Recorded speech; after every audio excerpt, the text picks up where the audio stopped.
Pero vamos a cambiar absolutamente de tema y vamos a hablar del tema Malvinas. Ustedes saben que nosotros tenemos periódicamente nuestro espacio vinculado a Malvinas y hoy vamos a dialogar con los amigos del centro precisamente de veteranos del Partido de la Matanza. Fidel Tamaro está en contacto con nosotros, es un veterano y le damos la bienvenida. ¿Qué tal, Fidel? Un gusto. Marcelo Mucha aquí en Estación 820. ¿Cómo estás? Buenas tardes, Marcelo, un gusto. Y bueno, te aclaro que soy veterano de guerra de Malvinas, pero no represento al Centro Matanza. Integro en el Centro de Veteranos de Matanza, pero no formo parte de la comisión. Ah, bueno, pero sí colaborás Sí, con la cuota social o con alguna actividad que ellos realicen dentro de mis posibilidades.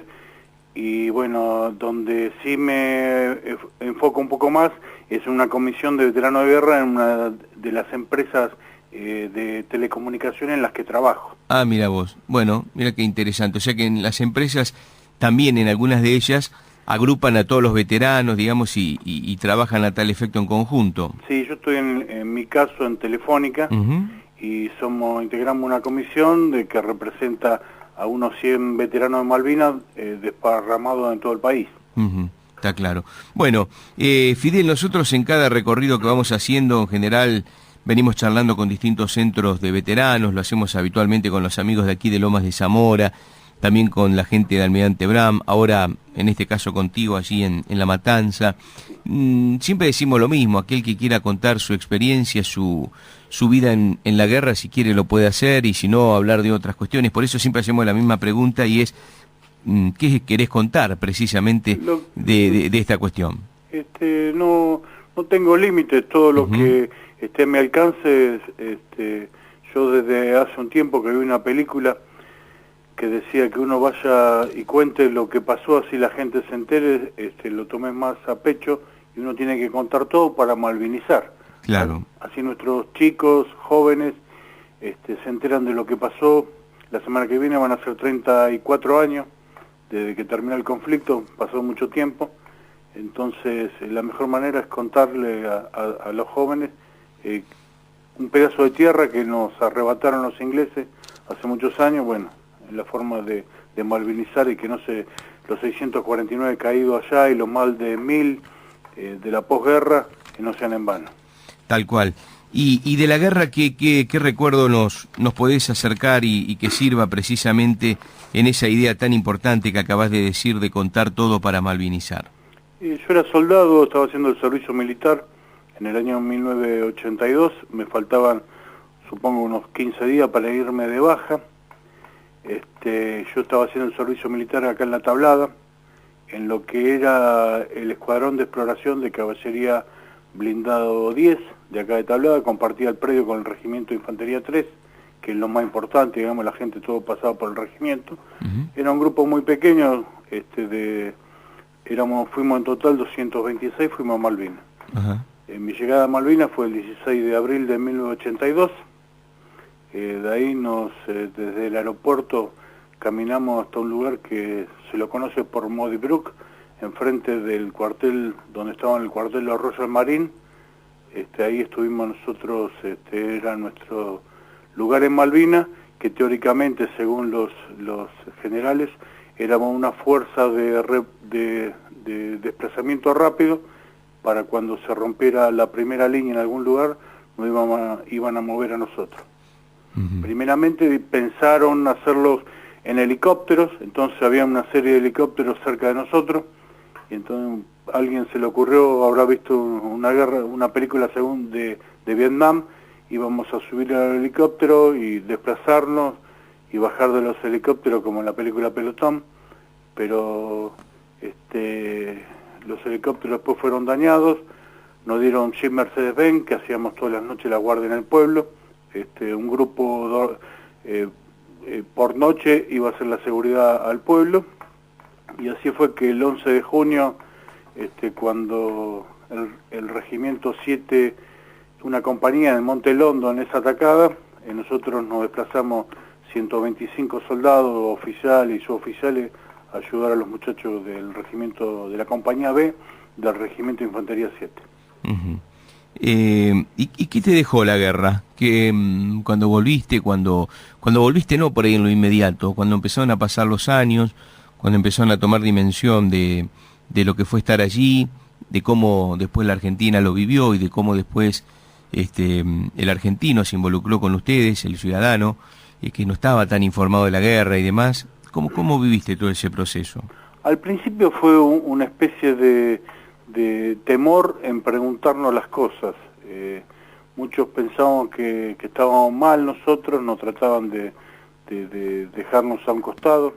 En mi caso yo tuve la suerte de entrar a trabajar en lo que era Entel, de tener buenos compañeros de trabajo y de integrarme con ellos. Entonces fue un poco la contención, la familia y en mi caso particular los compañeros de trabajo, que fue una contención hacia los problemas que traía la guerra.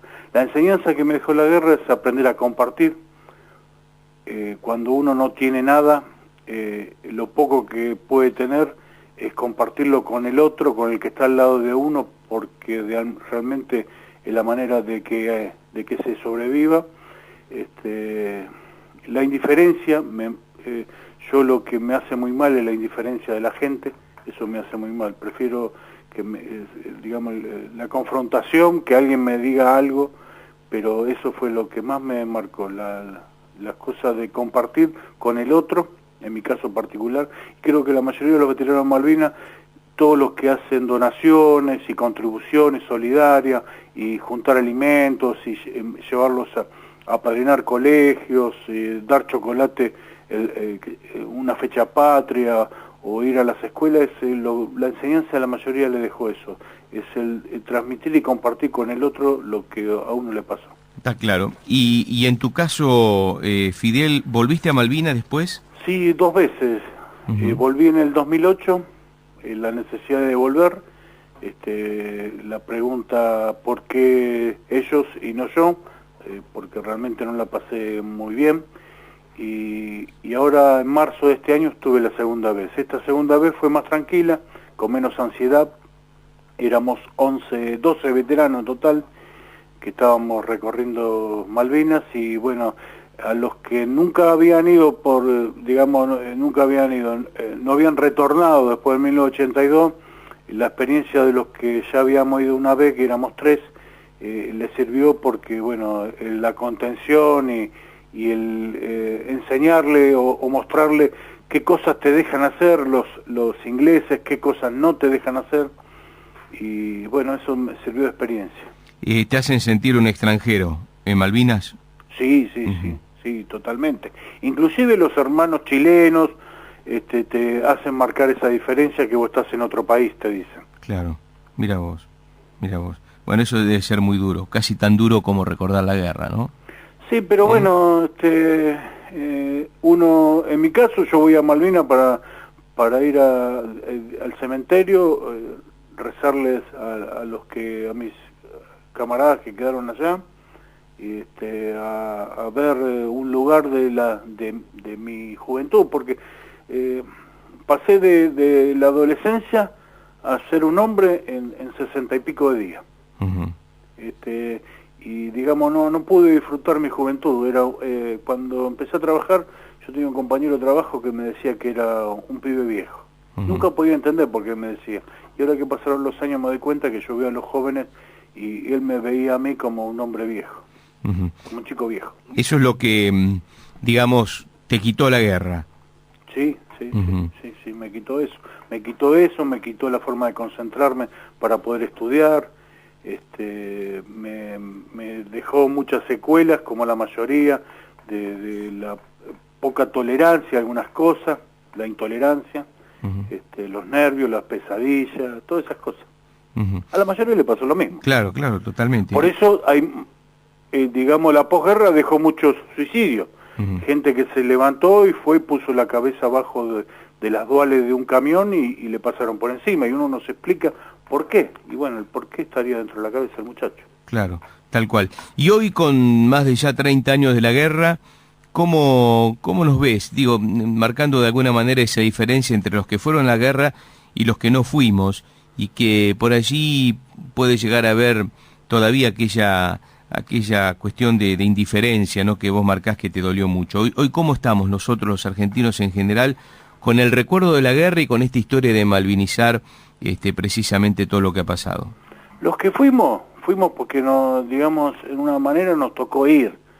Aquellos que no fueron, por más que hubiesen ido, no hubiéramos muerto todos de hambre, porque la poca comida que había no iba a alcanzar. Entonces, yo, en ese momento cada uno, el Estado, porque el Estado realmente, el gobierno de esa época representaba el Estado Nacional, le mandó a hacer un rol y cada uno hacía su rol. Lo único por ahí no pude entender yo es por qué se permitía que la selección argentina se vaya al Mundial mientras estábamos en una guerra, o 1 millón de personas recibían al Papa solemnemente y eran las batallas más cruentas en Malvinas. Esas cosas sí no las puedo, digamos, no las puedo entender. Sí lo comprendo porque el pan y circo es la manera de mantener a la gente, digamos, ocupada. Claro, sí, está claro. Y se sigue haciendo eso. Y se va a seguir haciendo. Se va a seguir haciendo. Tal cual. Yo creo que el problema más importante es que las mujeres viajen en un vagón de subte solas, apartadas de los hombres. No es ese el problema. El problema es que no haya abuso hacia las mujeres. Claro, tal cual. Tal cual. Marcás más con esa medida marcás más la diferencia. Exactamente. Entonces permitimos que los abusadores sigan andando sueltos. Tal cual, sin duda. Pero bueno, es lo que hay. Es lo que hay. Fidel, un gusto escucharte y agradecerte. Nos complace mucho. Semanalmente hablamos con los veteranos, con la idea y aclarando que ninguno de los que estamos en este equipo somos veteranos, ni siquiera tenemos algún familiar directo. Nació de la intención de difundir esto y no quedarnos con hacer notas solamente a los veteranos 10 días antes o 10 días después del 2 de abril, digamos. Por eso es que marcamos este temario permanentemente y bueno, estamos empezando a escuchar voces de distintos puntos de la provincia de Buenos Aires y también del interior del país que tienen que ver con esta causa. Mira, lo único que permitime, ¿cómo no?, la necesidad de contar lo de Malvinas y hace poquito empezamos un programa de radio con otros, somos 4. ¿Dónde están? En una FM local de San Justo, 103.9 FM Plural, salimos todos los jueves de 19 a 20 horas. Sí. Somos 4 veteranos de guerra, soldados los 4 del Escuadrón de Exploración, de Caballería Blindado 10 y Tablada, para que, digamos, los que te escuchan, en Malvinas hubo infantería, artillería, digamos, de todo tipo, pero caballería, la única unidad completa que viajó a Malvinas, los únicos, digamos, herederos de San Martín, como siempre cuando llega en la época de conmemorar al general San Martín, heredero de los granaderos a caballo, heredero de eso era un grupo de soldaditos de un escuadrón. Entonces en la FM Plural de San Justo, 103.9, de todos los jueves, de 19 a 20, contamos nuestra historia de los soldados y tenemos invitados que enriquecen, digamos, el comentario, pero hablamos únicamente el tema Malvinas. Bueno, buenísimo que eso ocurra y está bueno que la sociedad y aquellos que como nosotros no estamos relacionados directamente al tema Malvinas, se sumen para conocer y para, bueno, contar con la experiencia y con la realidad que están viviendo cómo ha sido esa guerra. Así que un abrazo, Fidel, para vos, para todos los muchachos así de La Matanza y también del programa de radio. Bueno, te agradezco mucho el llamado, saludos a todos y bueno, Malvinas son los 365 días del año, pensar en Malvinas. Tal cual. Un abrazo, Fidel. Otro, gracias. Fidel Tamaro, combatiente de Malvinas, integrante del centro de La Matanza, hablando precisamente sobre esto que habitualmente nosotros decimos, esta historia de malvinizar. Malvinas son los 365 días del año.